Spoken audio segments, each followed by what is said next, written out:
Thank you, Carl. Well, as Australia grapples with the ongoing housing crisis, a seemingly straightforward solution has emerged: converting empty offices into apartments.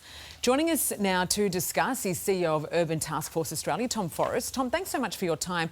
This is a bit of a novel idea. I know that you've been on this for some time now, but how exactly would it work and what kind of an impact will it have on housing supply? Well, it's not going to have an immediate impact on housing supply. You're not going to suddenly turn entire office buildings and snap your fingers and turn them into residential accommodation. It involves, you need to put openable windows. You don't, in offices, typically you don't have openable windows. You need to have toilets, bathrooms, kitchens, bedrooms. All of those things need to be fitted into the office building. That takes time. But at this point, we're in a housing supply crisis and we can't afford to be saying, no, it's too hard.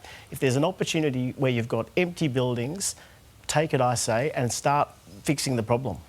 You make it sound complicated, right, when you've got to modify buildings to such an extent, but you were telling me before it's been done before. Absolutely. Just down the road here at 118 Alfred's Point, Alfred Street in Milsons Point, you've had an entire office building converted. It's absolutely possible. Typically what stops it is not the practicalities of delivering the solution, it's the bureaucracy that stops it.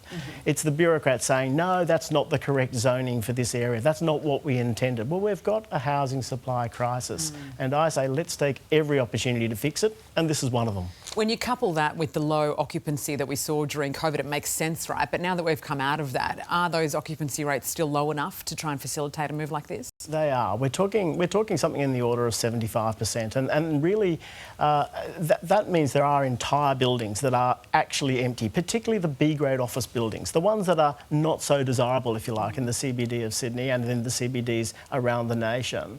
The B-grade office buildings can be easily converted, and that's the sort of opportunity we should be taking. Just one example, in Kent Street in the CBD of Sydney, the Bank of China building, completely empty, can't use it for residential. There you go. Well, it's one solution, Tom. We need many more. Thanks so much for your time. Thank you, Sarah. Carl. Hey there, Today fans. Sarah and... What's my name again? Oh my God. Carl. Hey, thanks for watching our YouTube channel, though. Subscribe now for more news, special reports and amazing Aussie stories. And Carl misbehaving, Whoa, of course. that never happens. Always happens. What's she talking about?